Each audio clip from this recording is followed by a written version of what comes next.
नमस्ते बच्चों। आज आप सभी कक्षा 3 की नैतिक शिक्षा का पाठ 4 पढ़ेंगे। इसका शीर्षक है आर्य समाज के पहले 2 नियम। आर्य समाज के 10 नियम हैं और इन 10 नियमों को महर्षि स्वामी दयानंद सरस्वती जी ने लिखा है। तो उनके द्वारा लिखे हुए उन 10 नियमों में से पहले के 2 नियम के बारे में आज आप सब पढ़ेंगे। तो आइए इसको पढ़ते हैं।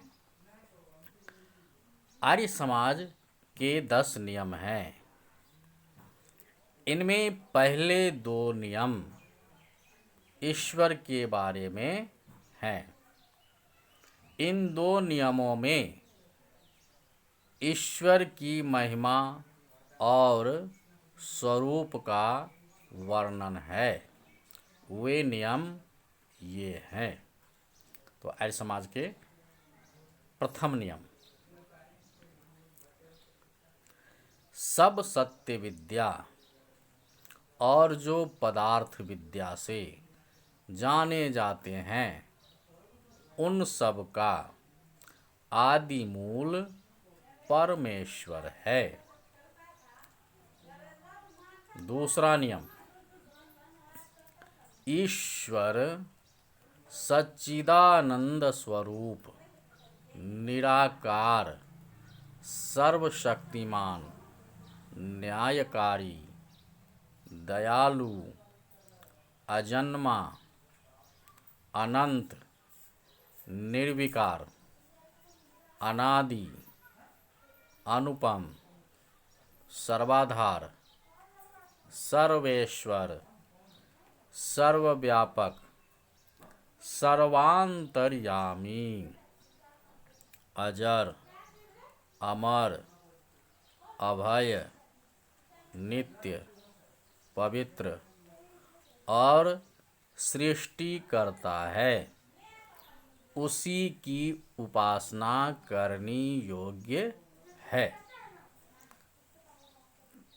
तो अभी आप सबने पहला और दूसरा नियम को पढ़ा। अब आगे इसके बारे में जानते हैं।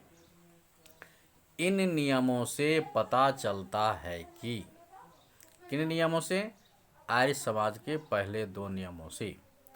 आर्य समाज ईश्वर को मानने वालों का समाज है। अर्थात आर्य समाज ईश्वर को मानता है, भगवान को मानने वालों का समाज है। आर्य समाज की मान्यता है कि ईश्वर सच्चे ज्ञान का स्रोत है। ईश्वर कैसा है? सच्चे ज्ञान, जो भी सत्य ज्ञान है उस ज्ञान का स्रोत है। हमें जो भी ज्ञान प्राप्त होता है वो सभी ईश्वर की ओर से ही प्राप्त होता है। सृष्टि के आदि में उसने हमें वेद के रूप में सच्चा ज्ञान दिया है। सृष्टि के आदि में का अर्थ है कि यह संसार जब बना तो उस समय परमात्मा ने हम मनुष्यों के लिए वेद का ज्ञान दिया, क्योंकि बिना ज्ञान के हम कुछ नहीं कर सकते। तो इसलिए परमात्मा ने हम पर कृपा करके मनुष्यों को यह वेद का ज्ञान दिया। आर्य समाज ईश्वर को निराकार मानता है। निराकार मतलब ईश्वर का कोई आकार नहीं है। वह बड़ा छोटा आदि नहीं है, बिना आकार का है। जैसे हमारा और आपका आकार होता है, कोई छोटा होता है, कोई बड़ा होता है, कोई लंबा होता है, कोई मोटा होता है, तो इसका आकार हुआ। लेकिन ईश्वर का कोई आकार ही नहीं है। इसलिए आर्य समाज ईश्वर को निराकार मानता है। ईश्वर का स्वरूप सत्य है, चित्त है और आनंद है। स्वरूप मतलब ईश्वर का स्वरूप कैसा, ईश्वर का जो स्वरूप है वह कैसा है, सत्य है। सत्य का मतलब है कि सदा से रहने वाला है। चित्त का मतलब वो चेतन स्वरूप है। और आनंद का मतलब परमात्मा आनंद स्वरूप है। उसकी कोई शक्ल कोई आकार नहीं है। परमात्मा का कोई शक्ल सूरत नहीं है, कोई उसका आकार प्रकार नहीं है। सत, रज और तम, ये तीनों गुण प्रकृति के हैं। प्रकृति जहाँ हम रहते हैं आसपास में उसको प्रकृति कहते हैं, नेचर कहते हैं। ये तीनों गुण हैं, सत्य, रज और तम। सत्य का मतलब सुबह का जो वातावरण होता है सात्विक वातावरण होता है, शीतल होता है, ठीक है। और उसके बाद जैसे जैसे सूरज की रोशनी बढ़ती जाती है, दोपहर का समय राशिक समय होता है और रात्रि का जो समय होता है तामसिक होता है, वो अंधकार होता है, सभी नींद में सो जाते हैं। तो सत, रज और तम ये तीनों गुण प्रकृति के हैं। ईश्वर इन तीनों गुणों से ऊपर है। ईश्वर जो है इन तीनों गुणों से ऊपर है, इसमें कोई गुण नहीं घटता है, गुणातीत है, गुण से परे हैं। उसमें सभी प्रकार की शक्तियां हैं। परमात्मा में, ईश्वर में सभी प्रकार की शक्तियां हैं। वह न्यायकारी और दयालु है। परमात्मा न्याय भी करता है और दया भी करता है। न्याय मतलब जो जैसा कर्म करता है, काम करता है, उसको वैसा फल देता है, ठीक है। और दया परमात्मा इस रूप से करता है कि जैसे आपने एक छोटा सा पौधा लगाया, एक बीज डाला, उस बीज से पौधा बना, पौधे से पेड़ बना और उस पेड़ में अनेकों फल फले। आपने एक बीज लगाया लेकिन एक बीज से अनेक फल मिला हमें, तो परमात्मा इसलिए दयालु है। वह न कभी पैदा हुआ है और न कभी समाप्त होगा। परमात्मा कभी जन्म नहीं लेता है, जब जन्म नहीं लेता है तो मरता भी नहीं है, वो मरेगा भी नहीं। जो जन्म लेगा वो मरेगा भी। उसमें किसी प्रकार का विकार या परिवर्तन नहीं होता। परमात्मा में किसी प्रकार का विकार परिवर्तन नहीं।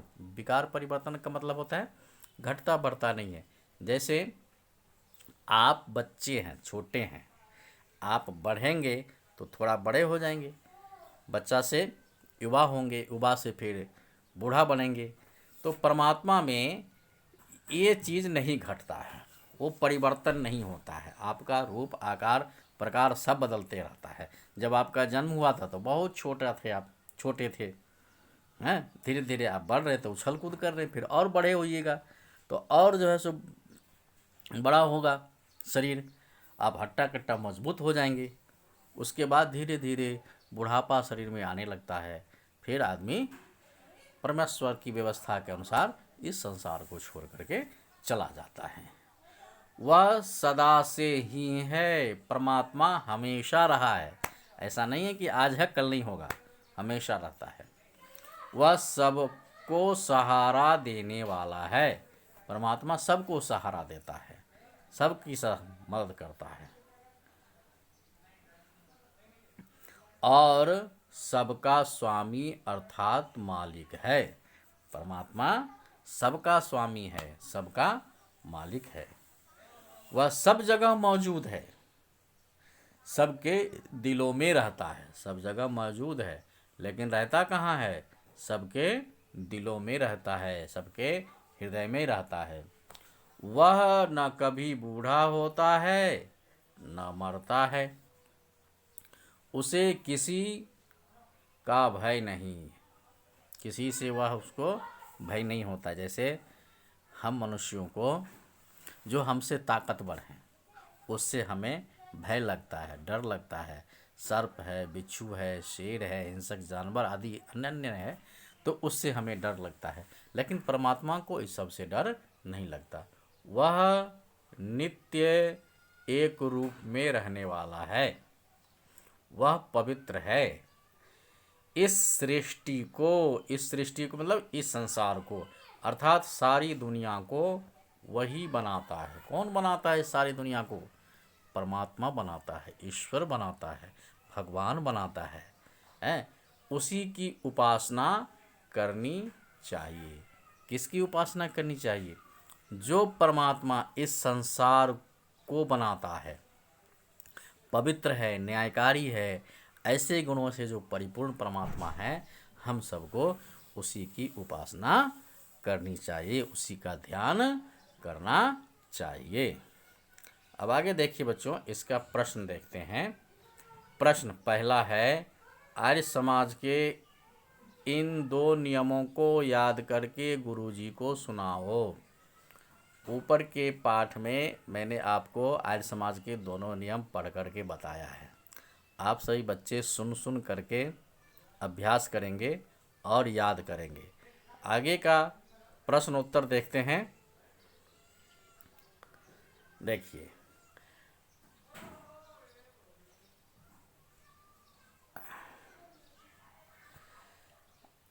आर्य समाज, प्रश्न पहला है, पहला तो था आर्य समाज के इन 2 नियमों को याद करके सुनाने के लिए। उसके बाद का प्रश्न, परमात्मा के कोई 5 विशेषण बताओ। तो परमात्मा के 5 विशेषण हैं: निराकार, न्यायकारी, दयालु, अजन्मा और पवित्र। नंबर 2 प्रश्न है, ईश्वर के संबंध में कोई 5 वाक्य बनाओ। तो ईश्वर के संबंध में 5 वाक्य हैं। पहला वाक्य है, ईश्वर निराकार है। दूसरा, ईश्वर दयालु है। तीसरा, ईश्वर पवित्र है। चौथा, ईश्वर अजन्मा है। और पांचवा, ईश्वर सब जगह मौजूद है। अब देखिए प्रश्न नंबर 3, निम्नलिखित शब्दों में से किन्हीं 5 के अर्थ लिखो। ऊपर के जो प्रश्न बुक में दिया हुआ है, देखिए निम्नलिखित नंबर 4, इसमें कितने शब्द दिए हैं? आदि मूल, निराकार, सर्वशक्तिमान, अजन्मा, अनंत, निर्विकार, अनादि, अनुपम, अजर, सृष्टिकर्ता। इसमें से 5 शब्दों के अर्थ यहाँ पर लिखा हुआ है, तो आपको लिखना है। पहला है आदि मूल। इसका अर्थ है इस ब्रह्मांड में जो कुछ भी है उसका स्रोत परमात्मा है। नंबर 2, निराकार, परमात्मा का कोई आकार नहीं है। नंबर 3, सर्वशक्तिमान, परमात्मा इस संसार को बनाने वाला है। अजन्मा, नंबर 4, परमात्मा कभी जन्म धारण नहीं करता। नंबर 5, अनंत, परमात्मा का अंत नहीं है। अब प्रश्न संख्या 4 है, हमें किसकी उपासना करनी चाहिए? आर्य समाज के ऊपर के 2 नियम पढ़े हैं, तो उसके आधार पर लिखना है। जो इस सारी दुनिया को बनाने वाला परमेश्वर है वह पवित्र है, हमें उसकी उपासना करनी चाहिए। तो बच्चों, आज आप सबने आर्य समाज के पहले 2 नियमों के बारे में पढ़ा है। मैं आशा करता हूँ कि आप इस पाठ को बार बार सुन करके दोहराएंगे। इससे आपको अच्छी तरह से पढ़ना आ जाएगा, आप पढ़ना सीख जाएंगे और प्रश्न उत्तर भी आप लिख लेंगे। तो आज इतना ही बच्चों, आप सबका बहुत बहुत धन्यवाद।